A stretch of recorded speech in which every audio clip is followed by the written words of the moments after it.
আজকে আমাদের ইসলামী দলগুলো পর্যন্ত তারা এখন গণতন্ত্র নিয়ে মাতোয়ারা। তারা বলছেন যে যত দ্রুত সম্ভব নির্বাচন দিয়ে গণতন্ত্র প্রতিষ্ঠা করতে পারলেই দেশে নাকি শান্তি আসবে। যদি আমরা ইসলামী খেলাফতের তুলনা করতে পারি, তুলনা করতে যাই, তাহলে আমরা বুঝতে পারবো ইসলামী খেলাফত অন্যান্য সমস্ত রাষ্ট্র বিনিময়ের জন্য যত রকম মতবাদ আবিষ্কৃত হয়েছে, সমস্ত মতবাদের ওপরে ইসলামী খেলাফত শ্রেষ্ঠত্ব অর্জন করেছে। সম্মানিত উপস্থিতি, আমরা কেন ভয় পাচ্ছি, আমরা কেন হীনবল হচ্ছি? আজকে আমার আলোচনার বিষয় এটাই যে ইসলামী খেলাফত প্রাসঙ্গিক কিনা আজকের যুগে। একজন নেতার একটা বড় গুণ হচ্ছে ধৈর্য। 2 নম্বর গুণের কথা আল্লাহ বলছেন ওয়াকানু বিআয়াতিনা ইউকিনুন, এবং যখন তারা আমার আয়াতের উপর বিশ্বাসী হয়েছিল, যখন তারা ঈমানদার হয়েছিল। ইসলামী খেলাফত ব্যক্তিকে স্বীকৃতি দেয়, ব্যক্তির উপার্জনকে স্বীকৃতি দেয়, কিন্তু ব্যক্তিকে অবশ্যই যাকাত দিতে হবে এবং তাকে ওসর দিতে হবে, এতেও কোনো বাধা নেই। এই জাতীয়তাবাদের আবিষ্কারের মাধ্যম দিয়ে মানুষে মানুষে হানাহানি, মানুষে মানুষ পরস্পর দূরত্ব তৈরি করে দেওয়া হলো। একই মুসলিম হওয়া সত্ত্বেও আমি হয়ে গেলাম ইন্ডিয়ান, আমি হয়ে গেলাম বাঙালি, আমি হয়ে গেলাম পাকিস্তানি। আমি এখন পরিচয় দিচ্ছি আমি বাঙালি, আমি ইন্ডিয়ান, আমি মুসলিম, এই পরিচয়টা আমার বের হচ্ছে অনেক পরে। গণতন্ত্রের আবিষ্কারই হয়েছে, গণতন্ত্রের প্রচলনই হয়েছে যেন কখনো রাষ্ট্র ব্যবস্থায় কোনো ধর্মের কোনো জায়গা যেন না থাকে। আহলে হাদিস আন্দোলন বাংলাদেশ, আসুন পবিত্র কুরআন ও সহিহ হাদিসের আলোকে জীবন গড়ি। আলহামদুলিল্লাহ, আলহামদুলিল্লাহি রাব্বিল আলামিন, ওয়াল আকিবাতু লিল মুত্তাকিন, ওয়াসসালাতু ওয়াসসালামু আলা আশরাফিল আমবিয়াই ওয়াল মুরসালিন নবিয়িনা মুহাম্মদ ওয়া আলা আলিহি ওয়া সাহবিহি আজমাইন ওয়া মান তাবিআহুম বিইহসানিন ইলা ইয়াউমিদ্দিন। আম্মা বা'দ, ফাআউযু বিল্লাহি মিনাশ শাইতানির রাজীম। বিসমিল্লাহির রহমানির রহিম। হুয়াল্লাযী আরসালা রাসূলাহু বিল হুদা ওয়া দীনিল হক লিইয়ুযহিরাহু আলাদ দীনি কুল্লিহি ওয়ালাউ কারিহাল মুশরিকুন। وعن المقداد بن الأسود رضي الله تعالى عنه قال سمعت رسول الله صلى الله عليه وسلم يقول لا يبقى على ظهر الأرض بيت مدر ولا وبر إلا أدخل الله كلمة الإسلام بغير بعز عزيز أو ذل ذليل إلى آخر الحديث، رواه أحمد بإسناد صحيح।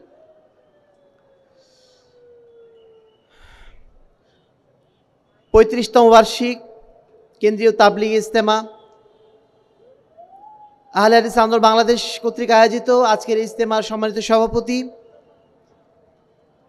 আহলে হাদিস আন্দোলন বাংলাদেশ, বাংলাদেশ আহলে যুব সংঘের কেন্দ্রীয় দায়িত্বশীল বৃন্দ, দেশের বিভিন্ন প্রান্ত থেকে আগত, বরং বাংলাদেশের 64টি জেলা থেকে আগত আহলে হাদিস আন্দোলন বাংলাদেশ, বাংলাদেশ আহলে যুব সংঘের সম্মানিত কর্মী, দায়িত্বশীল বৃন্দ, সম্মানিত সুধী মণ্ডলী, শ্রদ্ধেয় মুরব্বিয়ানে কেরাম, প্রাণপ্রিয় তরুণ ও যুবক ভাইয়েরা, পর্দার আড়ালের মা ও বোনেরা, প্রশংসা আল্লাহ রাব্বুল আলামিনের জন্য যার অশেষ রহমতে আজকের এই সুন্দর সন্ধ্যায়, শুধু সুন্দর সন্ধ্যায় বললেই হবে না, গতকাল দুপুর থেকে আলহামদুলিল্লাহ পবিত্র কোরআন এবং সহিহ হাদিসের এই আলো ছড়ানোর মারকাজে এসে পবিত্র কোরআন এবং সহিহ হাদিসের আলো ছড়ানোর এই ঝান্ডাকে বলিষ্ঠ করার জন্য আমরা নওদাপাড়ার এই প্রাঙ্গণে এসে উপস্থিত হতে পেরেছি। যে আল্লাহ রাব্বুল আলামিন আমাদেরকে এই সুযোগ দানে ধন্য করেছেন, যিনি আমাদেরকে সুস্থ রেখে, নিরাপদে রেখে আজকের অনুষ্ঠানে যোগদানের সুযোগ দান করেছেন, তার উদ্দেশ্যে আমরা অন্তঃস্থল থেকে আরও একবার শুকরিয়া আদায় করছি, আলহামদুলিল্লাহ। দরুদ ও সালাম বর্ষিত হোক শেষ নবী আহমদে মুস্তফা মুহাম্মদী মুস্তফা সাল্লাল্লাহু আলাইহি ওয়াসাল্লামের প্রতি, যার আদর্শকে সমাজের বুকে বাস্তবায়ন করার জন্যই, যার আদর্শকে সমাজের প্রতিটা কোনায় কোনায় ছড়িয়ে দেওয়ার জন্যই আমাদের আজকের এই আয়োজন। সম্মানিত উপস্থিতি, আজকে আমরা যখন এই আলোচনা করতে দাঁড়িয়েছি, আমি স্মরণ করছি ঠিক 1 বছর আগেই এই মঞ্চে ঠিক এই সময় একটা বিষয় আমার আলোচনা দেওয়া ছিল, সেটি হচ্ছে ইসলামী খেলাফতের প্রয়োজনীয়তা। আজকে 1 বছর পরে দাঁড়িয়ে গত বছর যেটা ছিল একদম স্বপ্নের জায়গায়, আজকে সেই জায়গাটাতে এসে মনে হচ্ছে যে না, আলহামদুলিল্লাহ, স্বপ্ন এক সময় বাস্তবায়নের পথ অবশ্যই আল্লাহ রাব্বুল আলামিন কোনো না কোনো পথ দিয়ে বের করে দেবেন ইনশাআল্লাহ। গত 5 আগস্টে যে ঘটনা ঘটলো, তার একদিন আগেও আমাদের কি কল্পনায় ছিল এই ধরনের কোনো ঘটনা ঘটতে পারে? আল্লাহ রাব্বুল আলামিন চাইলে কি না পারেন? তুতিল মুলকা মান তাশা ওয়া তুইজ্জু মান তাশা ওয়া তুযিল্লু মান তাশা। আল্লাহ রাব্বুল আলামিন যাকে চান তাকে ক্ষমতা দিতে পারেন, যাকে চান তার কাছ থেকে ক্ষমতা কেড়ে নিতে পারেন। এই ক্ষমতা একমাত্র কার কাছে আছে? আমরা কি এই বিশ্বাসটা করি? এই বিশ্বাসের জায়গাটা আমাদের এতটাই দুর্বল হয়ে গেছে যে এখন আমরা ইসলামী খেলাফত নামটা শুনলেই মনে করি এটা এই যুগের কথাবার্তা না, এটা হচ্ছে 1400 বছর আগের কথাবার্তা। এই সমস্ত কথাবার্তা এখন আর চলে না। অথচ আল্লাহ রাব্বুল আলামিন দেখিয়ে দিলেন, আল্লাহ রাব্বুল আলামিন চাইলে এমন ব্যক্তিকেও ক্ষমতায় নিয়ে আসতে পারেন যেই ব্যক্তি একদিন আগেই আদালতে ঘুরে ঘুরে বেড়াচ্ছিলেন, যার কোনো দিশা ছিল না, তিনি বাংলাদেশে আসলে গ্রেফতার হবেন এই আশঙ্কা নিয়ে ঘুরে বেড়াতেন। সেই ব্যক্তিকে আল্লাহ রাব্বুল আলামিন ক্ষমতা হাতে ধরে দিয়ে দিলেন। এটাই তো বাস্তবতা। আল্লাহ রাব্বুল আলামিন চাইলে যা খুশি করতে পারেন। আল্লাহ রাব্বুল আলামিন যদি চান এই মুহূর্তে বাংলাদেশে কি ইসলামী খেলাফত প্রতিষ্ঠিত হওয়া সম্ভব নয়? সম্মানিত উপস্থিতি, আমরা কেন ভয় পাচ্ছি? আমরা কেন হীনবল হচ্ছি? আজকে আমার আলোচনার বিষয় এটাই যে ইসলামী খেলাফত প্রাসঙ্গিক কিনা আজকের যুগে। আজকের যুগে ইসলামী খেলাফতের কথা বলাটা কতটুকু যুক্তিসঙ্গত, এই বিষয়ে আমি সংক্ষিপ্ত কথা বলার প্রয়াস পাবো। আমার তৌফিক ইল্লা বিল্লাহ। সম্মানিত উপস্থিতি, প্রথম কথা যেটা আমি বলতে চাইব, সারা বিশ্বব্যাপী রাষ্ট্র পরিচালনার জন্য যতগুলো মতবাদ আবিষ্কার হয়েছে, সেই সমস্ত মতবাদগুলোর সাথে যদি আমরা ইসলামী খেলাফতের তুলনা করতে পারি, তুলনা করতে যাই, তাহলে আমরা বুঝতে পারবো ইসলামী খেলাফত অন্যান্য সমস্ত রাষ্ট্র বিনিময়ের জন্য যত রকম মতবাদ আবিষ্কৃত হয়েছে, সমস্ত মতবাদের ওপরে ইসলামী খেলাফত শ্রেষ্ঠত্ব অর্জন করেছে। ইসলামী খেলাফতই শ্রেষ্ঠ খেলাফত, ইসলামী খেলাফতই শ্রেষ্ঠ রাষ্ট্র ব্যবস্থা। কারণ এটা আল্লাহর দেওয়া রাষ্ট্র ব্যবস্থা, এটা কোনো মানুষের দেওয়া রাষ্ট্র ব্যবস্থা নয়। সেটাই আমরা প্রমাণ করে দেখাতে চাই। এই বিশ্বের শুরু থেকে রাষ্ট্র ব্যবস্থা মূলত ছিল এক নায়ক তান্ত্রিক। একজন ব্যক্তি রাষ্ট্র চালাতেন এবং তার কথা সবাই শুনত। বছর পর বছর, হাজার হাজার বছর ধরে এই রাষ্ট্রীয় নিয়মই চলমান। এখনো পর্যন্ত বিভিন্ন দেশে আছে রাজতন্ত্রের নাম দিয়ে যে এক নায়কতন্ত্রগুলো এখনও রয়েছে, সেগুলো এখনও চলমান রয়েছে। যেমন ফেরাউনের শাসন, শত শত বছর ধরে সে শাসন কার্য চালিয়ে গেছে, একাধিক ক্রমে চালিয়ে গেছে। সে যা বলতো সেটাই ছিল আইন। সে মনে করতো আমি যেটা বলবো সেটাই আইন, আমি যেভাবে রাষ্ট্র চালাবো সেভাবে চলবে। জনগণের মতামতের কোনো তোয়াক্কা তাদের ছিল না। তারা জুলুম করতে কোনো ধরনের পরোয়া করতো না, এবং তারা যদি কোনো অন্যায় করত, সেই অন্যায়ের প্রতিবাদ করার মতো সাহস সাধারণ মানুষের ছিল না। তার কারণ তাদের হাতে ছিল অ্যাবসলিউট পাওয়ার। তারা আল্লাহকে তো মানতই না। তারা আল্লাহকে না মানার কারণে তারা মনে করতো আমরা সর্বা, আমরা যা করব সেটাই ফাইনাল। এই যে অ্যাবসলিউট ক্ষমতা, সার্বভৌম ক্ষমতা, সর্বময় ক্ষমতা, এই সর্বময় ক্ষমতা তাদেরকে সর্বময় দুর্নীতির দিকে, সর্বময় জুলুমের দিকে ঠেলে দিয়েছিল। কিন্তু মানুষের কিছু বলার অধিকার, বলার ক্ষমতা তাদের ছিল না। সম্মানিত উপস্থিতি, এর বিপরীতে ইসলামী খেলাফত কখনো এক নায়ক তান্ত্রিক নয়। এর কারণ হচ্ছে ইসলামী খেলাফতে সার্বভৌম ক্ষমতার অধিকারী একমাত্র কে? আল্লাহ রাব্বুল আলামিন। তিনি বিধানদাতা, তিনি রাষ্ট্রের মূল পরিচালক, এই অর্থে যে তার বিধান অনুযায়ী রাষ্ট্র চলবে। আর এই কারণে একটা ইসলামী রাষ্ট্রে, একটা ইসলামী খেলাফততান্ত্রিক রাষ্ট্রে কখনোই একজন শাসক এক নায়ক হতে পারেন না। তিনি কখনোই স্বেচ্ছাচারী হতে পারেন না, তিনি কখনোই জুলুমবাজ হতে পারেন না। যদি তিনি প্রকৃত অর্থে ইসলামের অনুসারী হয়ে থাকেন, ইসলামে যদি তার একমাত্র অনুসরণীয় বিধিবিধান হয়, আদর্শ হয়, তাহলে তার দ্বারা কখনো জুলুম হওয়া সম্ভব নয়। তিনি কখনো এক নায়কতান্ত্রিকভাবে, স্বেচ্ছাচারীভাবে শাসন চালাতে পারেন না। কারণ আল্লাহ বলে দিয়েছেন, আলা আল্লাহুল খালকু ওয়াল আমরু, নিশ্চয় আল্লাহ রাব্বুল আলামিন এই পৃথিবীকে সৃষ্টি করেছেন। এই পৃথিবী পরিচালনা করার দায়িত্ব, এই পৃথিবী পরিচালনা করার মালিকানা একমাত্র তারই। অকুলিল হাক্কু মির রব্বিকুম ফামান শাআ ফালিউমিন ওয়া মান শাআ ফালিয়াকফুর। হক আসে শুধুমাত্র আল্লাহর পক্ষ থেকে, সত্য আসে শুধুমাত্র আল্লাহর পক্ষ থেকে। যার ইচ্ছা সেটা সে গ্রহণ করুক, যার ইচ্ছা সেটা পরিত্যাগ করুক বা অস্বীকার করুক, তাতে আল্লাহর কিচ্ছু যায় আসে না। সম্মানিত উপস্থিতি, একজন ইসলামী খেলাফতে যিনি শাসক হবেন, খলিফা যিনি হবেন, তিনি হবেন আমানতদার। তিনি মূলত শাসক নন, তিনি হবেন আমানতদার। তিনি একজন দায়িত্বশীল ব্যক্তি। তিনি কখনো নিজেকে মনে করতে পারবেন না যে আমি হচ্ছে রাজা, আমি সর্বময় ক্ষমতার অধিকারী, এ কথা বলার সুযোগ তার নেই। আল্লাহ রাসূল সাল্লাল্লাহু আলাইহি ওয়াসাল্লাম বলছেন, আলা কুল্লুকুম রাইন ওয়া কুল্লুকুম মাসউলুন আন রাইয়াতিহি, তোমাদের প্রত্যেকেই দায়িত্বশীল এবং তোমাদের প্রত্যেককেই স্ব দায়িত্ব সম্পর্কে জিজ্ঞাসা করা হবে। তারপর আল্লাহ রাসূল বলছেন, ফাল ইমাম আল্লাযী আলান নাস রাইন ওয়া মাসউলুন আন রাইয়াতিহি, যেই ব্যক্তিকে আল্লাহ রাব্বুল আলামিন নেতা হিসাবে নিয়োগ করেছেন, যাকে দায়িত্বশীল হিসেবে নিয়োজিত করেছেন, তার কাজ হচ্ছে জনগণের প্রতি তার দায়িত্ব পালন করা, জনগণের প্রতি তার দায়িত্বটা পালন করা। ওহুয়া মাসউলুন আন রাইয়াতিহি, এবং সে জনগণের প্রতি সঠিকভাবে দায়িত্ব পালন করেছে কিনা সে জবাবদিহিতা তাকে আল্লাহর কাছে করতে হবে। সে কখনো অ্যাবসলিউট পাওয়ারের অধিকারী হতে পারে না। আর এ কারণে ইসলামী খেলাফতে কেউ কখনো একনায়কতান্ত্রিক বা একনায়ক হতে পারে না, স্বেচ্ছাচারী হতে পারে না। সম্মানিত উপস্থিতি, শুধু তাই না, ইসলামী রাষ্ট্রের খলিফা যিনি হবেন, তিনি শুধুমাত্র তার বাবা খলিফা ছিলেন বলেই তিনি খলিফা হবেন এই সুযোগ নেই। তাকে অবশ্যই যোগ্য হতে হবে, তাকে অবশ্যই আমানতদার হতে হবে, তাকে অবশ্যই প্রকৃত অর্থে ইমানদার হতে হবে। আল্লাহ বলছেন, ওয়াজআলনা মিনহুম আইম্মাতান ইয়াহদুনা বিআমরিনা লাম্মা সাবারু ওয়া কানু বিআয়াতিনা ইউকিনুন, আমি তাদেরকে নেতা বানিয়েছিলাম, অর্থাৎ ইহুদিদের কথা বলা হচ্ছে, বনী ইসরাঈলের কথা বলা হচ্ছে, আমি তাদেরকে নেতা বানিয়েছিলাম আমার নির্দেশ অনুযায়ী দেশ পরিচালনা করার জন্য। লাম্মা সবর, কখন? যখন তারা সবর করেছিল, ধৈর্য ধারণ করেছিল।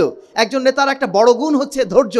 2 নম্বর গুণের কথা আল্লাহ বলছেন, ওয়াকানু বিআয়াতিনা ইউকিনুন, এবং যখন তারা আমার আয়াতের উপর বিশ্বাসী হয়েছিল, যখন তারা ইমানদার হয়েছিল।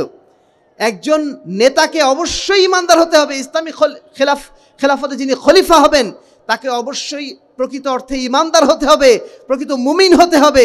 সেই সাথে তাকে অবশ্যই খেলাফত পরিচালনার জন্য, রাষ্ট্র পরিচালনার জন্য অবশ্যই যোগ্য হতে হবে। কোনো অযোগ্য ব্যক্তির ক্ষমতা নেই, সুযোগ নেই তিনি ইসলামী খেলাফতের খলিফা হবেন। সম্মানিত উপস্থিতি, 2 নম্বর যেটা রাষ্ট্র ব্যবস্থা, এটা হচ্ছে আস্তে আস্তে আধুনিক যুগে ওই একনায়কতন্ত্রকে পরিত্যাগ করার জন্য বা তার বিরুদ্ধে প্রতিবাদ স্বরূপ আরেকটা রাষ্ট্রীয় নিয়ম এসেছিল, তার নাম হচ্ছে আশ-শুয়ুইয়া বা কমিউনিজম, যেটাকে বলা হয় বাংলায় সমাজতন্ত্র। এই সমাজতন্ত্র এসে বলল যে যখন একনায়কতান্ত্রিক রাষ্ট্রনায়করা এত বেশি অত্যাচার করে, তাহলে এখন থেকে মানুষের আর কোনো ক্ষমতা দেওয়া যাবে না, সাধারণ মানুষের কোনো ক্ষমতা নেই, ধনী গরিবের কোনো ব্যবধান থাকবে না, সবাই রাষ্ট্রের অধীনে সমান থাকবে, রাষ্ট্র একজন চালাবে এবং রাষ্ট্রই সম্পদ বন্টন করবে, রাষ্ট্রীয় ক্ষমতা বন্টন করবে। এইভাবে তারা একটা নতুন নিয়ম চালু করলো এবং সেখানে তারা বলে দিল ব্যক্তির কোনো স্বাধীনতা নেই, ব্যক্তির সমস্ত স্বাধীনতাকে তারা হরণ করে নিল। এবং তারা বলা শুরু করলো যে গাছতলা পাঁচতলা একই হতে হবে, যেটা একেবারেই ফিতরাতের বিপরীত। মানুষের সাধারণ যে ন্যাচারাল আল্লাহ রাব্বুল আলামিন দিয়েছেন, যে প্রকৃতি দিয়েছেন, তার বিরুদ্ধে। হাতের 5 আঙ্গুল এটা কি সমান? হাতের 5 আঙ্গুল কি সমান হতে পারে কখনো? আর যদি সমান হতো আমরা কি ভালোভাবে কাজগুলো করতে পারতাম? হাতের 5 আঙ্গুল অসমান বলেই আমরা সব জিনিস সুন্দরভাবে ধরতে পারি, কিন্তু যদি 5টা আঙ্গুলের সমান হতো আমরা কি সঠিকভাবে ধরতে পারতাম না। কিন্তু সমাজতন্ত্রের নীতিমালা হচ্ছে এই, রাষ্ট্রে কোনো ধনী গরিব বলে কোনো ভেদাভেদ থাকবে না, সবাই থাকবে সমান, সবারই থাকবে একই রকম বাড়ি, সবারই থাকবে একই রকম গাড়ি, সবারই থাকবে একই রকম খাবার, রাষ্ট্র শুধু বন্টনকারী হিসেবে বন্টন করে দেবে। এই যে নিয়ম, এই নিয়মটা গত 100 বছর ধরে কিন্তু চলমান ছিল। রাশিয়ার পতনের আগ পর্যন্ত এই নিয়ম তারা বাস্তবায়ন করার জন্য চেষ্টা করেছিল, যদিও তারা সেটা ব্যর্থ হয়েছে, পারে নাই। এই নিয়মের মাধ্যম দিয়ে তারা লক্ষ লক্ষ মানুষকে শ্রেণী সংগ্রামের নামে তারা হত্যা করেছিল। ফলশ্রুতিতে এই সমাজতন্ত্র একসময় ব্যর্থ হয়ে গেছে।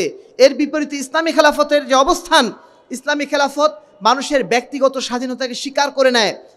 ইসলামী খেলাফত বলে দিয়েছে ইসলামী রাষ্ট্র ব্যবস্থাতে একজন ব্যক্তি তার ইচ্ছা মতো সে সম্পদ উপার্জন করতে পারবে, এতে রাষ্ট্র কোনো বাধা দেবে না। তবে আপনি সম্পদ যেটা উপার্জন করবেন যদি নিসাব পরিমাণ হয়ে যায়, নিসাব পরিমাণ হওয়ার পরে আপনাকে একটা নির্দিষ্ট পার্সেন্টেজ জাকাত হিসাবে, ওশর হিসাবে গরিব মানুষকে আপনাকে দিতে হবে। ফলে কি হবে? আপনার ব্যক্তিগত স্বাধীনতা যেমন সংরক্ষিত থাকলো, ঠিক তেমনি আপনার সম্পদে অন্য মানুষের অধিকার যেটা, সেটাও আপনি দিয়ে দিলেন। ফলে কি হলো? ধনী গরিবের মধ্যে যে আকাশ সমান ব্যবধান সেটা হলো না, একটা ব্যবধান থাকবেই। মানুষের আল্লাহ রাব্বুল আলামিন ব্যবধান এটা সৃষ্টি করে দিয়েছেন, এটা সৃষ্টিগত বিষয়। পৃথিবীতে সবাই একেবারে বিলিয়নিয়ার হবে এটা সম্ভব না, আবার সবাই একদম গরিব লোক হবে এমন না। আল্লাহ রাব্বুল আলামিন ভাগাভাগি করে দিয়েছেন। আল্লাহ নিজেই বলছেন পবিত্র কোরআনে সূরা যুখরুফের 32 নম্বর আয়াতে, নাহনু কাসামনা বাইনাহুম মাঈশাতাহুম ফিল হায়াতিদ দুনিয়া, আমি এই দুনিয়াবী জীবনে মানুষের রিজিক বন্টন করে দিয়েছি। ওয়ারাফা'না বা'দাহুম ফাওকা বা'দিন দারাজাত, এবং একজনকে আরেকজনের উপরে আমি স্থান দিয়েছি। মানে কম বেশি আল্লাহ রাব্বুল আলামিন করে দিয়েছেন, কাউকে করেছেন তিনি ধনী, কাউকে করেছেন তিনি গরিব। কেন? লিয়াত্তাখিযা বা'দুহুম বা'দান সুখরিয়া, যেন একজন অপরজনের কাছ থেকে কাজ নিতে পারে, একজন আরেকজনের উপর যেন নির্ভরশীল হয়। সবাই যদি আমরা গাড়ির মালিক হয়ে যেতাম তাহলে গাড়ি চালাতোটা কে? সবাই যদি আমরা শিক্ষক হতাম তাহলে ওই দোকানদারি কে করতো? এক একজনকে আল্লাহ রাব্বুল আলামিন এক একটা দায়িত্ব দিয়ে রেখেছেন যেন আমরা পরস্পরের উপর নির্ভরশীল হই। আমি যত বড় লোকই হই না কেন, যদি মাছওয়ালা যদি মাছ বিক্রি না করে আমি মাছ কিনবো কোথা থেকে? যদি তরকারিওয়ালা তরকারিটা বিক্রি না করে আমি তরকারি কিনবো কোথা থেকে? এই যে ভাগাভাগি আল্লাহ রাব্বুল আলামিন করে দিয়েছেন, এর পিছনে আল্লাহ রাব্বুল আলামিনের একটা হিকমত আছে, যেন পরস্পরের উপর নির্ভরশীল হয়ে যায়। টাকা থাকলেই আপনি এটা মনে করতে পারবেন না যে আমার আর কোনো কিছু প্রয়োজন নেই, টাকা আছে সব পারবো, সম্ভব না। অবশ্যই আপনার এমন কিছু মানুষের প্রয়োজন আপনার পাশে, যারা আপনার সহযোগী হবে, যাদের কাছে সহযোগিতা নেওয়ার আপনার প্রয়োজন হবে। এটা করেছেন আল্লাহ রাব্বুল আলামিন এই জন্যই যেন পরস্পরের মধ্যে আমরা সহযোগিতা নিতে পারি, পরস্পরের উপর যেন আমরা নির্ভরশীল থাকতে পারি। সম্মানিত উপস্থিতি, তাহলে যেটা আমরা বলছিলাম যে সমাজতন্ত্রের বিপরীতে ইসলামী খেলাফতের অবস্থান কি? ইসলামী খেলাফত সমাজতন্ত্রের মতো এই কথা বলে না ধনী গরিব কোনো পার্থক্য থাকবে না। ইসলামী খেলাফত বলে দিয়েছে ইসলামী খেলাফতের অধীনে যারা থাকবে তাদের মধ্যে ধনীও থাকবে গরিবও থাকবে, কিন্তু ধনীর সম্পদে অফি আমওয়ালিহিম হাক্কুল লিসাইল ওয়াল মাহরুম, ধনীর সম্পদে গরিবের অধিকার থাকবে। গরিবকে যখন ধনী তার অধিকার দিয়ে দেবে তখন সমাজে এমন গরিব মানুষ থাকবে না যে না খেয়ে মারা যাবে। গরিব মানুষ থাকবে স্বাভাবিক, কিন্তু না খেয়ে মারা যাবে এমন মানুষ থাকবে না। বাংলাদেশের বুকে যদি প্রকৃত অর্থে যাকাত এবং ওশর দেওয়া হতো, এই দেশের কোনো মানুষকে ওই রেল লাইনে বসে রেল স্টেশনে কখনো শুয়ে থাকতে হতো না। আমরা যাকাতগুলো ঠিক মতো দিচ্ছি না, ওশর মতো দিচ্ছি না বলেই আজকে এই অবস্থা হয়ে আছে। সম্মানিত উপস্থিতি, 3 নম্বর যেটা বিষয় সেটা হচ্ছে পুঁজিবাদ। সমাজতন্ত্রের পরে আরেকটা চরমপন্থী মতবাদ আসলো যার নাম হচ্ছে পুঁজিবাদ। এই পুঁজিতন্ত্রে বলা হলো যে একজন ব্যক্তি সমাজে সব কিছু, ব্যক্তি যা খুশি উপার্জন করবে, সমাজ তাতে কোনো বাধা দেবে না।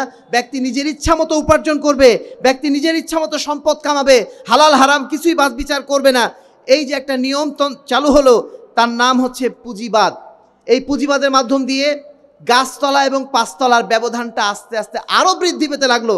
সমাজে একই জায়গাতে 100 তলা বাড়ি নিয়ে একজন আছে, একই জায়গাতে বস্তির মধ্যে কিছু লোক বসে আছে। এই যে ব্যবধানটা তৈরি হলো, এই ব্যবধান তৈরি হলো পরবর্তীকালে এই পুঁজিবাদের মাধ্যম দিয়ে। যেই পুঁজিবাদের হাতিয়ার হলো সুদি সিস্টেম, ব্যাংকিং সিস্টেম। ব্যাংক এবং এই সুদি সিস্টেমটা মূলত এই পুঁজিবাদের সেবক হিসাবে কাজ করছে। এখানে আপনারা 1 লাখ টাকা 5 লাখ টাকা রাখি, সেখান থেকে 10% লাভ নিয়ে মনে করি বিশাল কিছু হয়ে গেছে, কিন্তু আপনার টাকা নিয়ে মূলত ব্যবসা কারা করছে? এই বড় লোকেরা ব্যবসা করছে, তারা আবার ঋণ খেলাপি হচ্ছে, তারা আবার টাকা বাইরে পাচার করছে। আমার টাকা নিয়ে পুঁজিপতি যারা তারা বাইরে পাচার করছে, তারা তাদের মতো ইচ্ছা মতো ব্যবহার করে যাচ্ছে, আর আপনি 10% লাভ নিয়ে মনে করছেন আমি মনে হয় মেলা কিছু পেয়ে গেছি। সম্মানিত উপস্থিতি, এই ব্যাংকিং সিস্টেমটা চালুই হয়েছে এই পুঁজিবাদীদের সেবা করার জন্য। এর বিপরীতে এই ব্যবস্থাপনার সবচেয়ে বড় যেটা ক্ষতি সেটা হচ্ছে নগদ যা পাও হাত পেতে নাও, বাকির খাতায় শূন্য থাক। একেবারে আপনাকে পরিপূর্ণভাবে বস্তুবাদী বানিয়ে দেয়। এই নীতির মাধ্যম দিয়ে মানুষ থাকে না। মানুষ না থাকার কারণে কি হতে পারে সেই অবস্থা বর্তমানে আমরা দেখছি। বিগত সরকারের আমলে যারা বিভিন্ন পর্যায়ে দায়িত্বশীল ছিলেন, মন্ত্রী মিনিস্টার যারা ছিলেন, তারা কিভাবে অর্থ উপার্জন করেছেন, কিভাবে দেশের টাকা বাইরে পাচার করেছেন, এই দৃষ্টান্ত আমরা দেখেছি। একটা মানুষের কত চাহিদা হতে পারে, তার 600 বাড়ি রয়েছে লন্ডনে। সে যদি প্রতিদিন একটা বাড়িতেও থাকে, তবু 2 বছর থেকেও তার বাড়িগুলোতে থাকা শেষ হবে না। এত সম্পদ কেন প্রয়োজন? এই যে সম্পদ উপার্জনের যে নেশা, এই নেশা তৈরি করে দিয়েছে পুঁজিবাদ। সম্মানিত উপস্থিতি, এর বিপরীতে ইসলামী খেলাফতের নীতি কি? ইসলামী খেলাফত ব্যক্তিকে স্বীকৃতি দেয়, ব্যক্তির উপার্জনকে স্বীকৃতি দেয়, কিন্তু ব্যক্তিকে অবশ্যই যাকাত দিতে হবে এবং তাকে ওসর দিতে হবে, এতেও কোনো বাধা নেই। ব্যক্তির দায়িত্ব সমাজের প্রতি রয়েছে। পুঁজিবাদে ব্যক্তির কোনো দায়িত্ব সমাজের প্রতি নাই। সমাজ কি করলো না করলো সেটা ব্যক্তির কোনো দেখার অবকাশ থাকে না। কিন্তু ইসলামী সমাজে, ইসলামী খেলাফতের আন্ডারে যারা থাকবেন তাদেরকে অবশ্যই সমাজের প্রতি খেয়াল রাখতে হবে। কারণ একজন মানুষ একা একা উপার্জন করতে পারে না, সমাজের মানুষের কারণেই সেই উপার্জন ক্ষম হতে পারে। আমি ফ্যাক্টরি মালিক হয়েছি, অনেক কিছু আমি উৎপাদন করলাম, কিন্তু সেই উৎপাদিত সম্পদ যদি সমাজ না কেনে, সমাজ যদি না ক্রয় করে, তাহলে আমি লাভবান কিভাবে হলাম, কিভাবে হব? লাভবান হওয়ার কোনো সুযোগ আছে যদি সমাজ না কেনে? আমি বহু কিছু উৎপাদন করলাম, কেউ কিনছে না, নিঃসন্দেহে সেটা আমাদের বাতিল হয়ে যাবে। তাহলে সমাজের অবদান আছে কিনা একজন ধনীর পিছনে? অবশ্যই অবদান আছে, এবং অবদান আছে বলেই আল্লাহ রাব্বুল আলামিন তাকে আবার বলে দিচ্ছেন, সমাজের প্রতি তোমার দায়িত্বটা পালন করো। তুমি উপার্জন করেছো, সেখান থেকে একটা অংশ তুমি সমাজকে আবার দিয়ে দাও।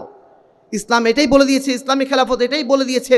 ইসলামী খেলাফত বলে দিয়েছে তোমার রুজিটা অবশ্যই হালাল হতে হবে, হারাম হওয়া যাবে না। উপার্জন করো, ঠিক আছে, যত খুশি উপার্জন তুমি করতে পারো, কিন্তু তোমার উপার্জন যেন হারাম না হয়, অবশ্যই যেন সেটা হালাল হয়। তোমার উপার্জনের মধ্যে যেন সুদ না থাকে, তোমার উপার্জনের মধ্যে যেন কোনো প্রকার জুলুম না থাকে, তোমার উপার্জনের মধ্যে কোনো রকম প্রতারণা দুর্নীতি যেন না থাকে।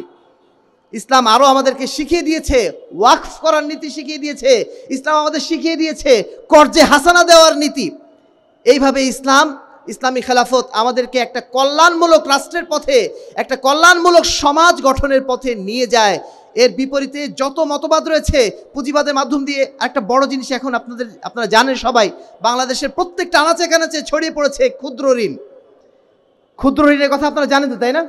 এই যে ক্ষুদ্র ঋণ, এটা হচ্ছে পুঁজিবাদের অন্যতম হাতিয়ার। আমাদের বর্তমান যিনি রাষ্ট্রের প্রধান আছেন, তিনি বাংলাদেশে এই ক্ষুদ্র ঋণ আবিষ্কার করে বা সারা বিশ্বে ছড়িয়ে দিয়ে তিনি নোবেল প্রাইজ পেয়েছেন বটে, কিন্তু নোবেল প্রাইজ পেয়েছেন কেন? পেয়েছেন এই কারণে তিনি মূলত পুঁজিবাদেরই সেবা করেছেন। আর এই কারণে পশ্চিমা বিশ্ব তাকে খুশি হয়ে এই নোবেলটা দিয়েছে, মূলত শান্তির জন্য দেয়নি। মূলত শান্তির জন্য দেওয়া এটা জাস্ট একটা ভেকটান, একটা ধোঁকা মাত্র। কিন্তু মূলত উদ্দেশ্য ছিল এই যে পুঁজিবাদের যেহেতু তিনি সেবা করেছেন, যেহেতু জনগণের পকেট থেকে, গরিব মানুষের পকেট থেকে টাকা বের করার একটা ভালো বুদ্ধি বের করতে পেরেছেন, এই কারণে তাকে শান্তিতে নোবেলটা দেওয়া হয়েছে। এর বিপরীতে ইসলামী খেলাফতের নীতি ছিল কর্জে হাসানা। আপনি কর্জে হাসানা দেন, এমনভাবে ইসলাম উৎসাহিত করছে, একজন মানুষকে যদি আমি দান করি 1 টাকা, আমি 10 গুণ পাবো আল্লাহর কাছে। আর যদি আমি কর্জে হাসানা দেই, কত গুণ? 18 গুণ। যদি আমি সাধারণ দান করি, আমি সওয়াব পাবো 10 গুণ। আর কর্জে হাসানা দিলে কত গুণ? 18 গুণ। কিভাবে ইসলাম উৎসাহিত করছে সমাজকে কল্যাণমূলক রাষ্ট্র ব্যবস্থার দিকে এগিয়ে নিয়ে যাওয়ার জন্য। সম্মানিত উপস্থিতি, 4 নম্বর যেটা বেশি, সেটা হচ্ছে জাতীয়তাবাদ। বিশেষ করে গত 100 বছর আগে যখন মোটামুটি ব্রিটিশ কলোনিগুলো, তারপরে পর্তুগিজ কলোনিগুলো যখন সব ভেঙে ভেঙে খান হয়ে যেতে লাগলো, ইসলামী খেলাফত যখন একেবারে নড়বড়ে হয়ে গেল, তখন ব্রিটিশরা আবিষ্কার করলো এই জাতীয়তাবাদ, বা পশ্চিমা সমাজ আবিষ্কার করলো জাতীয়তাবাদ, যার মাধ্যম দিয়ে প্রথম তারা ইসলামী খেলাফতকে ভেঙে টুকরা টুকরা করে ফেললো। আমরা ছিলাম সবাই আগে ইসলামী খেলাফতের অধীনে, সবাই ছিলাম মুসলিম জাতি। তারপরে আমাদের ভাগ করে দেওয়া হলো, আমরা তুর্কি জাতি, আমরা আরব জাতি, আমরা বাঙালি জাতি, আমরা অমুক জাতি তমুক জাতি। এইভাবে আমাদের মধ্যে ভাগ করে দেওয়া হলো কিসের মাধ্যম দিয়ে? জাতীয়তাবাদের মাধ্যম দিয়ে। এই জাতীয়তাবাদের আবিষ্কারের মাধ্যম দিয়ে মানুষে হানাহানি, মানুষ পরস্পর দূরত্ব তৈরি করে দেওয়া হলো। একই মুসলিম হওয়া সত্ত্বেও আমি হয়ে গেলাম ইন্ডিয়ান, আমি হয়ে গেলাম বাঙালি, আমি হয়ে গেলাম পাকিস্তানি। আমি এখন পরিচয় দিচ্ছি আমি বাঙালি, আমি ইন্ডিয়ান, আমি মুসলিম, এই পরিচয়টা আমার বের হচ্ছে অনেক পরে। আমাদের রাজনীতিবিদরা পর্যন্ত এখন কি বলছেন, যারা ইসলামী রাজনীতি করেন তারা পর্যন্ত বলছেন যে সবার আগে আমরা মানুষ, তারপরে আমরা বাংলাদেশি, তারপরে মুসলমান। অথচ একজন মুসলমানের পরিচয়টা কি? সবার আগে কি তার পরিচয়? মানুষ তো অবশ্যই, সে অবশ্যই মুসলিম, তারপরে বাঙালি, সবার আগে পরিচয়টা মুসলিম। এই পরিচয়টা আমাদের ভুলিয়ে দিয়েছে এই জাতীয়তাবাদের শিব। সম্মানিত উপস্থিতি, সর্বশেষ যে বিষয়টি, সেটি হচ্ছে আজকের সেই মহা আলোচিত গণতন্ত্র। যেই গণতন্ত্র নিয়ে আজকে সুবহানাল্লাহ বিহামদিহি আজকে আমাদের ইসলামী দলগুলো পর্যন্ত তারা এখন গণতন্ত্র নিয়ে মাতোয়ারা। তারা বলছেন যে যত দ্রুত সম্ভব নির্বাচন দিয়ে গণতন্ত্র প্রতিষ্ঠা করতে পারলেই দেশে নাকি শান্তি আসবে। সম্মানিত উপস্থিতি, এই কথা যদি কোনো পশ্চিমারা বলতো, যারা ওই ধরনের শিক্ষা নিয়ে এসেছেন তারা যদি বলতো, কথা ছিল না। কিন্তু আজকে আমাদের ইসলামী রাষ্ট্র যারা প্রতিষ্ঠা করবেন, যারা ইসলামের পক্ষে কথা বলবেন, ইসলামী দল হয়ে সমাজে কাজ করছেন, তাদের মুখ দিয়ে যখন আমরা এই গণতন্ত্রের কথাটা শুনি, তখন সত্যি আমাদের আফসোসের আর শেষ থাকে না, আফসোসের আর সীমা থাকে না। কারণ এই গণতন্ত্রের আবিষ্কারই হয়েছে, গণতন্ত্রের প্রচলনই হয়েছে যেন কখনো রাষ্ট্র ব্যবস্থায় কোনো ধর্মের কোনো জায়গা যেন না থাকে। মূলত ধর্মনিরপেক্ষতাবাদকে প্রতিষ্ঠা করার জন্যই এই রাজনৈতিক সিস্টেম গণতন্ত্রকে নিয়ে আসা হয়েছে, যেখানে ধর্মের কোনো অবকাশ নেই। এখানে স্পষ্ট বলেই দেওয়া হচ্ছে জনগণই সার্বভৌম ক্ষমতার অধিকারী, জনগণ যেটা বলবে সেটাই হবে। আপনাকে ধোঁকা দেওয়া হচ্ছে এই বলে জনগণ যেটা বলবে সেটাই হবে। জনগণকে কতক্ষণ জিজ্ঞেস করা হয়? 5 বছর পর 5 মিনিট একটা ভোট দিয়ে আসলেন, ওটাই হচ্ছে আপনার অধিকার। এর বাইরে আপনার কি অধিকার আছে? বিগত সরকারের আমলে এত যে জুলুম করে গেল, আপনারা কি বলতে পেরেছেন? কিছু বলতে পেরেছেন? আপনাদের কি কথা শোনা হয়েছে? কিচ্ছু শোনা হয়নি। আগামীতে যে সরকার আসবে সেই সরকার আপনাদের কথা শুনবেন মনে করেছেন? একই সিস্টেম। এই সিস্টেমের অধীনে আগে যেটা হতো, একটা দলের বা একজন ব্যক্তির যেটা তন্ত্র ছিল, একনায়কতন্ত্র, সেটা এখন হয়ে গেছে একটা দলের তন্ত্র। যেই দল ক্ষমতা আসবে সেই দলের তন্ত্র সেখানে বাস্তবায়িত হবে। আমার আপনার জনগণের কোনো কথা ভাবার তাদের কোনো সময় নেই। কিন্তু আপনাকে ধোঁকা দেওয়া হচ্ছে যে জনগণের শাসন আমরা প্রতিষ্ঠা করছি। কারণ ওই যে আপনি 5টা মিনিট খরচ করেছেন ভোট দিতে, যে ওই 5টা মিনিটের দাম আপনাকে দিতে হচ্ছে বাকি 5 বছর। সেই দাম আপনার চুকিয়ে আর শেষ করা যাচ্ছে না। আপনার একটা কথাও আর পরবর্তীতে শোনা হচ্ছে না। আপনি তখন আবার অপেক্ষায় বসে আছেন, আবার কখন 5 বছর পরে আবার সুযোগ আসবে, এই সরকারকে আমরা উল্টাই দেব। আপনি বারবার এই উল্টানোর কাজই করতে থাকবেন। একজন আসবে, আরেকজন যাবে, আপনার উপর জুলুমটা চলমানই থাকবে। সম্মানিত উপস্থিতি, এই গণতন্ত্রের এই ধোঁকা থেকে আমার আপনার সতর্ক হওয়ার সময় এখনো যদি সময় আমাদের না আসে, আমরা জানি না আর কবে আসবে আমাদের। এই গণতন্ত্রকে যদি আমরা এক কথায় ব্যাখ্যা দেই, তাহলে ব্যাখ্যাটা হচ্ছে এই গণতন্ত্র হচ্ছে একটা ধোঁকাতন্ত্র, যেটাকে বলা হয় এই government ruled by the fraud for the fraud. আর কি এইভাবে মানে জাস্ট ফ্রডদের, এটা এক ধরনের প্রতারকদের একটা শাসন। এটা কোনো জনগণের শাসন নয়, বা ইসলামের শাসন তো প্রশ্নই আসে না। সম্মানিত উপস্থিতি, এর বিপরীতে ইসলামী খেলাফত যেটা বলে দিয়েছে, ইসলামী খেলাফতে এই ধরনের ধোঁকাবাজির কোনো জায়গা নেই। ইসলামী খেলাফত স্পষ্টভাবে বলে দিয়েছে, ইসলামী খেলাফত যেটা বলে দিয়েছে যে জনগণ সার্বভৌম ক্ষমতার অধিকারী না, সার্বভৌম ক্ষমতার অধিকারী একমাত্র কে? আল্লাহ রব্বুল আলামিন। তিনি হচ্ছেন রাষ্ট্রের বিধিবিধান প্রণয়নের জন্য, তিনি হচ্ছেন মূল মানে সত্তা। এবং তার পক্ষ থেকে মানুষ বা জনগণের পক্ষ থেকে একজন ব্যক্তি তিনি নেতা নির্বাচিত হবেন। কিন্তু তার দায়িত্বটা কেমন? আল্লাহ রাসূলের ভাষায় সাকিউল কওম আখিরুহুম শুরবান, যিনি জনগণকে পানি পান করাবেন, তিনি সবার শেষে নিজে পানি পান করবেন। সবার আগে জনগণকে পানি পান করাবেন, সবার শেষে নিজে। মানে সাইয়্যিদুল কওম খাদেমুহুম, যিনি কওমের নেতা হবেন তিনি হবেন কওমের খাদেম, তিনি শোষক হওয়ার কোনো সুযোগ নেই। আজকের গণতন্ত্রে যারা আসছেন তারা সবাই শোষক হয়ে যাচ্ছেন। আজকের আয়নাঘর কারা তৈরি করেছে? আমার আপনার ভোটে নির্বাচিত সরকারই আমার আপনার উপরে এই জুলুমটা করেছে। এই আয়নাঘর তারা বানিয়েছে। ইসলাম এই শোষক হওয়ার কোনো সুযোগ কোনো রাষ্ট্রপ্রধানের জন্য রাখে নাই। ইসলাম নেতৃত্ব নির্বাচন করে কোনো পাগলকে দিয়ে না। এখন আমাদের সার্বজনীন ভোটাধিকার দেওয়া হয়, 18 বছর পর থেকে সবাই দিতে পারবে। সে যদি পাগলও হয়, সে যদি মূর্খও হয়, সে যদি একেবারে চূড়ান্ত রকম অজ্ঞ হয়, সেও যে ভোটের মালিক, বিশ্ববিদ্যালয়ের ভিসিও একই ভোটের মালিক। ইসলাম এই ধরনের পাগলামির নীতির মধ্যে নেই। ইসলাম বলে দিয়েছে এমন একদল ব্যক্তি নেতা নির্বাচন করবেন যারা হচ্ছে আহলুল হাল্লে ওয়াল আকদ, যারা নিজেরাই জ্ঞানী ব্যক্তি, জানেন কারা সমাজকে নেতৃত্ব দিলে সমাজটা সুন্দর চলবে। আমরা পৃথিবীর সমস্ত ক্ষেত্রে জ্ঞানী ব্যক্তির মাধ্যম দিয়ে নির্বাচন করে থাকি, কিন্তু শুধুমাত্র রাষ্ট্র পরিচালনার মতো এই গুরুত্বপূর্ণ জায়গায় আমরা এখানে কোনো জ্ঞানী ব্যক্তির সাহায্য নেই না। সেখানে আমরা 18 বছর পর থেকে সার্বজনীন ভোটাধিকার দিয়ে রেখেছি। সম্মানিত উপস্থিতি, ইসলাম এই ধরনের পাগলামিকে সাপোর্ট করে না। ইসলাম সূরা ভিত্তিক, পারস্পরিক আলোচনা ভিত্তিক এবং জ্ঞানী ব্যক্তিদের নির্বাচনে নির্বাচিত ব্যক্তিকে আমির হিসাবে নিয়োগ করার জন্য বলে। সর্বশেষ ইসলাম কোরআন এবং সুন্নাহর ভিত্তিতে সংবিধান প্রণয়নের কথা বলে, কারণ কোরআন এবং সুন্নাহ হচ্ছে এমন বিধান যেই বিধান সরাসরি আল্লাহর পক্ষ থেকে আগত।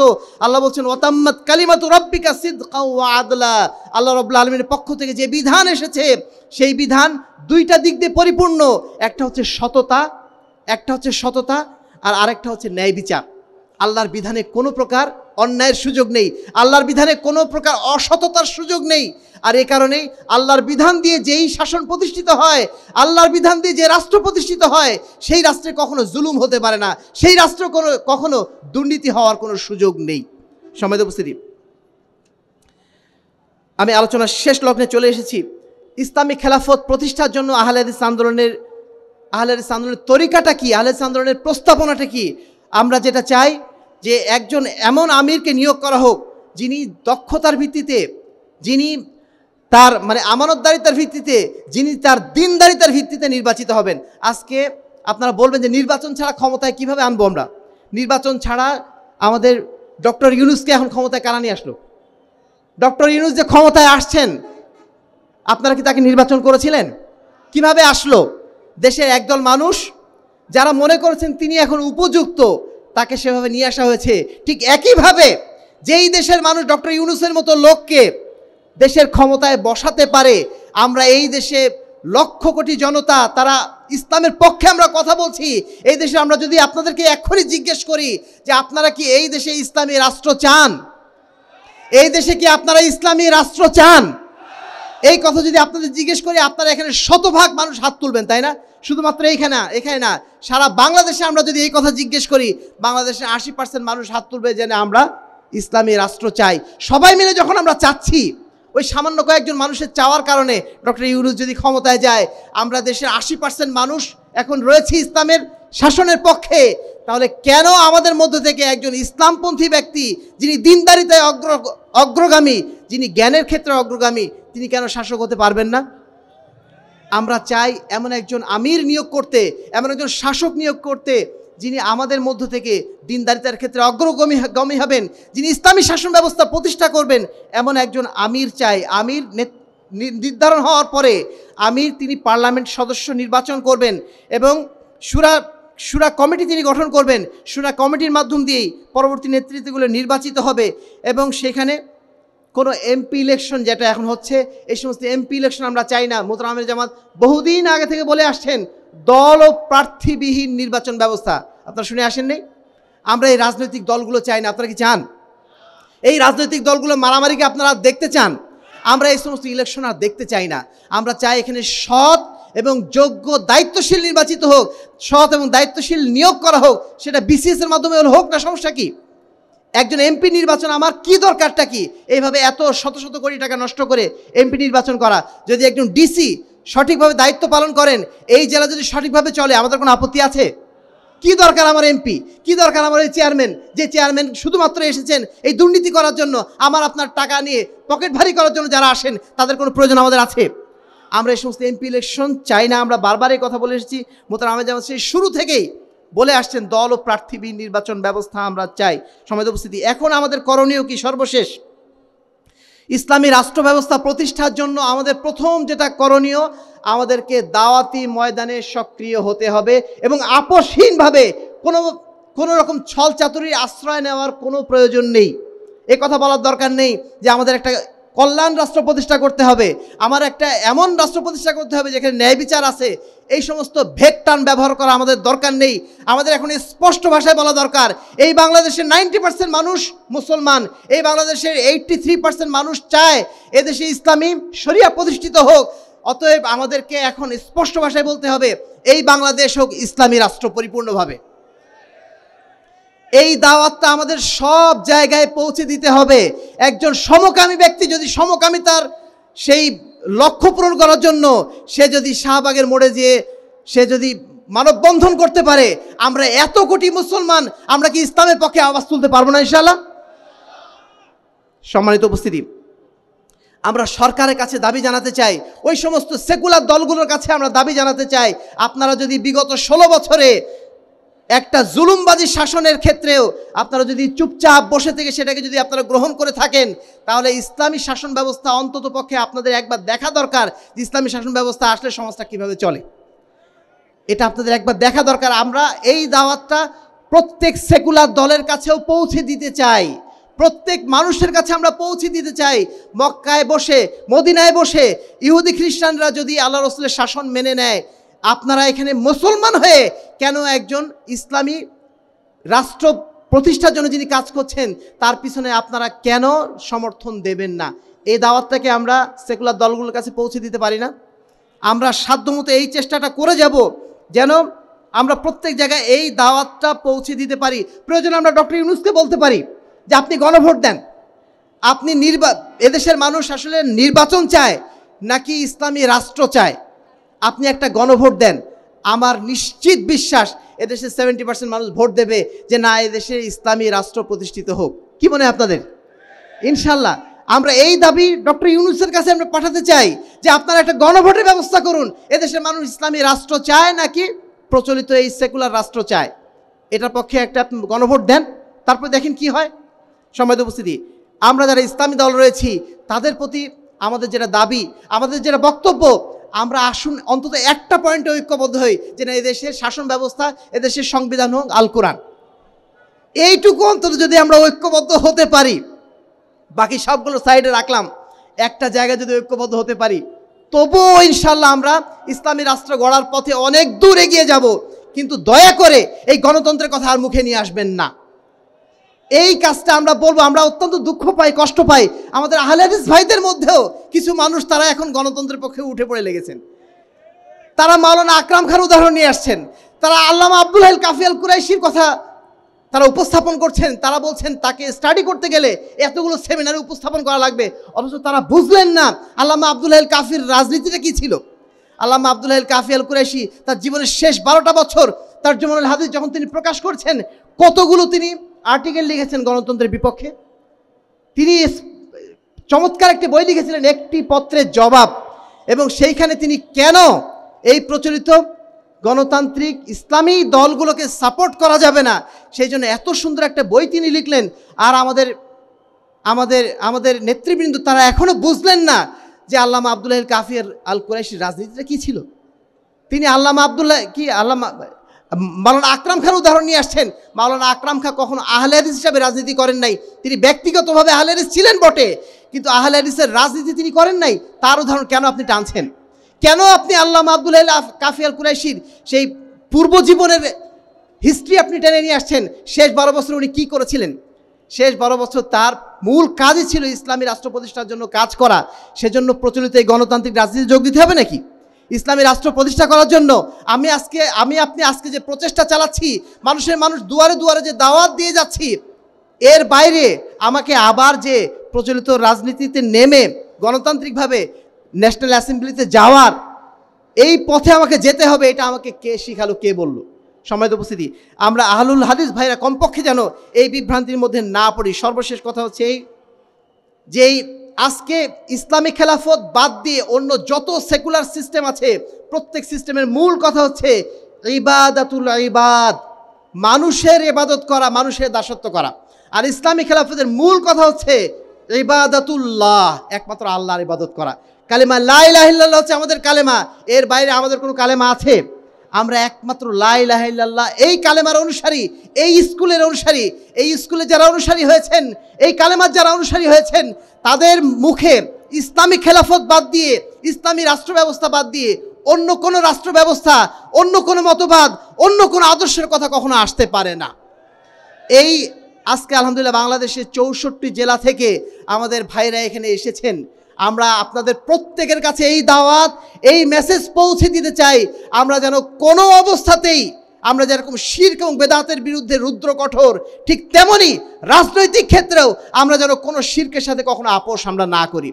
আহলে হাদিসদেরকে বলা হয় তারা হচ্ছে দুনিয়ার বুকে হুররাসুদ্দিন, তারা দ্বীনের প্রতিরক্ষা দানকারী। আমাদের দায়িত্ব সবচেয়ে বেশি। আমরা যদি কোনো কথা বলতে না পারি, প্রয়োজনে চুপ থাকবো, কিন্তু একটা সেকেন্ড, একটা মুহূর্ত আমরা এই শিরকি তন্ত্রের পক্ষে কথা বলতে পারি না। শিরকি তন্ত্রের পক্ষে একটা মুহূর্ত আমরা দিতে রাজি নই। এ বিষয়ে আমরা যেন প্রত্যেকেই সুপ্রতিষ্ঠিত থাকি, আমাদের আকীদা যেন এই বিষয়ে মজবুত থাকে। যদি আমাদের কোনো ভাই এর সাথে জড়িয়ে যেয়ে থাকেন, ফিরে তো আসবেনই, এর পক্ষে যেন জীবনে কখনো একটা কথা উচ্চারণ না করেন। আমরা রাজি আছি ইনশাআল্লাহ? সবাই তো উপস্থিতি। আমার মনে হয় আমাদের মূল মেসেজটা আজকে আমরা পৌঁছে দিতে পেরেছি। মূল কথা হচ্ছে এই, আমরা এদেশের বুকে যে ইসলাম, এই দেশের বুকে যে রাষ্ট্র ব্যবস্থা চাই, সেই রাষ্ট্র ব্যবস্থা হতে হবে অবশ্যই ইসলামী রাষ্ট্র ব্যবস্থা। যদি সেটা কখনো বাস্তবায়ন নাও হয়, যদি আমি একাও থাকি, এই দাবি আমি করেই যাব। এই দাবির মাধ্যম দিয়েই ইনশাআল্লাহ আল্লাহ রাব্বুল আলামিন হয়তোবা কোনো একদিন এই বাংলাদেশে ইসলামী রাষ্ট্র প্রতিষ্ঠিত করবেন। আর যদি নাও করি, ইনশাআল্লাহ আল্লাহর কাছে আমি মুক্তি পেয়ে গেলাম। এই মুক্তি হচ্ছে আমার আসল মুক্তি। ওয়ালা তাহিনু ওয়ালা তাহজানু ওয়া আনতুমুল আ'লাউনা ইন কুনতুম মুমিনিন। তোমরা হীনবল হও না, তোমরা নিজেদেরকে নত করে ফেলো না। তোমরা যদি ঈমানদার হও, তোমরা যদি প্রকৃতই মুমিন হতে পারো, তাহলে তোমরাই হচ্ছে বিজয়ী। আল্লাহ রাব্বুল আলামিন সেই বিজয়ের পথেই আমাদেরকে অটুট রাখুন। সেই বিজয়কে নিয়েই কাল কিয়ামতের ময়দানে আল্লাহর সামনে দাঁড়ানো তৌফিক দান করুন। আল্লাহুম্মা আমিন। আল্লাহ রাসূল বাংলাদেশ আহলে যুব সংঘ যে মিশন নিয়ে কাজ করে যাচ্ছে, এই মিশনকে আল্লাহ রাব্বুল আলামিন যেন সফল করেন। আমাদের প্রত্যেককেই যেন আল্লাহ রাব্বুল আলামিন ঈমানের উপরে, বিশুদ্ধ আমলের উপরে যেন টিকে থাকা তৌফিক দান করেন। আল্লাহুম্মা আমিন। ওয়া আখিরু দাওয়ানা আলহামদুলিল্লাহি রাব্বিল আলামিন। আসসালামু আলাইকুম ওয়া রাহমাতুল্লাহি ওয়া বারাকাতুহু।